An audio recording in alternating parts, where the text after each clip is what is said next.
everyone, welcome back. We're going to do another Mr. Ballen episode because I'm really loving the Lost episodes.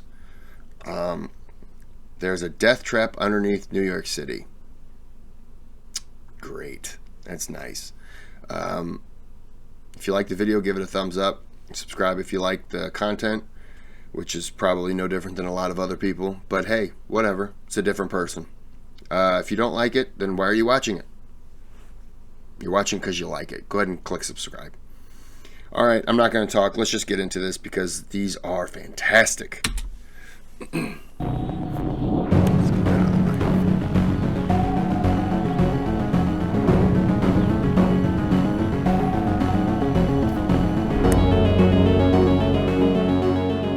In many countries, there are large sewer pipes that run directly underneath the streets that work their way down all the way to treatment plants where our waste is disposed of. Workers who maintain these pipes need a way to get down into them, and so they use what are called manholes, which are these intentionally cut vertical shafts that are just wide enough that a full-grown man could get through it. And usually when you pull the lid off, there is a ladder on the inside of the shaft that allows the worker to actually climb down safely and reach the bottom, which is the sewer pipe. Now, not every manhole goes down to the exact same depth. In fact, it varies pretty dramatically because the sewer pipes actually function on gravity, and so the closer you get to its final destination where the flow is actually going, so treatment centers, the deeper the manholes are going to get, whereas at the top of these sewer pipes, it'll be much shallower. And so you're going to have a huge range of the depth of these manholes. In some cases, like in Milwaukee, Wisconsin, right near their treatment center, there are manholes that go hundreds of feet down that people walking through Milwaukee, Wisconsin would step right on top of the cover, not knowing that they're standing over this massive chasm. But speaking of the covers that sit on top of these manholes, if you've looked down in any developed city, you've seen a manhole cover. They have those big cast iron circular lids that are usually in the middle of the street or sometimes right on the sidewalk. These lids are there specifically to protect us from falling into a manhole, because obviously that would be a very bad day if you were to fall in. And so the lid, that big lid, is extremely heavy for that reason. They don't want people being able to lift them off or cars hit them and knock them out. So they're very, very heavy. That's the protective measure number one. And the second protective measure is the lid is round on purpose. It can't flip and then go down into the circular shaft. It sits on a lip, and so no matter how you flip it around, it will be too big to fall through the hole. But those two protective measures only work if the lid is actually doing its job and is on top of the manhole cover. Sometimes when workers need to go into the manhole, they have to obviously remove the manhole cover, and all of a sudden you have this huge hazard. And so normally in places like New York City, anytime there is work being done in a manhole and that cover needs to come off. How big is that lip? Is it like an inch, 2 inches? I only ask because I've always wondered, and I know it can't turn and go down because it would just be too big for that lip, but I've always wondered just how big that protective lip is. I mean, I understand an inch is all the way around is still an inch, but it's just an inch. That's just me thinking out loud. They will block off the entire section of the street with tape and signs. Is that it right there? Basically tell people stay away from this area. Silver reflection. There's an open manhole, and it can be fatal if you fall inside.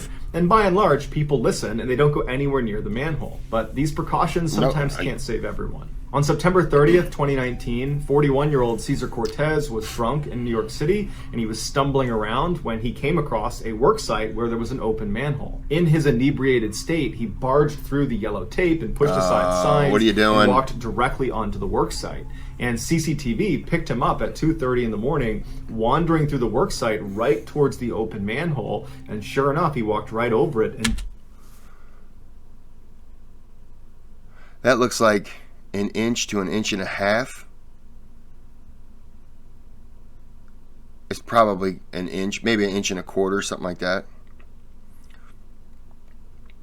You know what? Yeah, of course that would work because the pipe is smaller on the inside. That lip is probably just how wide that thing is. So it really, and of course once it sits in that casing, it's not really going to budge. But in my mind, yeah, it totally could, but it couldn't. But still, you're walking on a heavy object that gravity says, hey, let's go down. And so I always think that that lip would never purposely do it. I never walk on them. I've gone to places. There's Galesburg where there's a restaurant there, and you walk over those grates and you look down, and it's at least a 10-foot drop. I'm never comfortable walking over those things. I always walk around them, just because of that reason. That if it ever decided to give and just let somebody fall through, I would be that test dummy that it would happen to. That lip really does bother me, though. But it can't be. Never mind. Disappeared and fell 20 feet to the bottom. It would turn out the crew that was responsible for working in this manhole had recently come out and they were getting ready to leave for the night, and there was just this perfect window of time where Caesar basically wandered in and no one saw him. And so shortly after he fell, the workers came back over to the open manhole. They put the cover back on top because they did not know Caesar was down there and he wasn't calling out to them, and they left. It would be 2 weeks before this crew came back to this work site to do more work inside of the sewer. And so when they opened up the manhole cover, they were hit with this horrifying smell that even by sewer standards, this was truly putrid and disgusting. And so they backed up for a second, and then they went back over to the lip and they looked down, and to their horror was Caesar Cortez laying at the bottom, clearly deceased, being consumed by sewer rats. While the medical examiner has not come out and given an official cause of death for Caesar, there is some gruesome speculation that perhaps he survived the fall into the manhole but was knocked unconscious, and that's why he wasn't able to yell for help. And then the lid went back over, and then he was trapped in this pitch black sewer with no help coming. No one knows he's down there, and he's surrounded by thousands of very hungry rats. So that's gonna do it, guys. He could have fallen and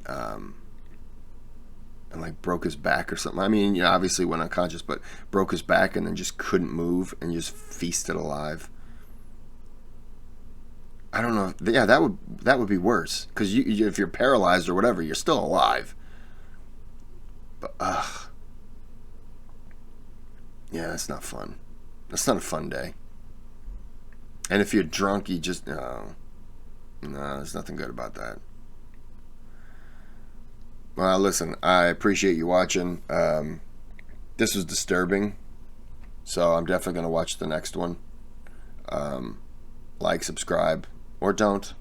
Whatever. Do your thing. All right? Have a good day.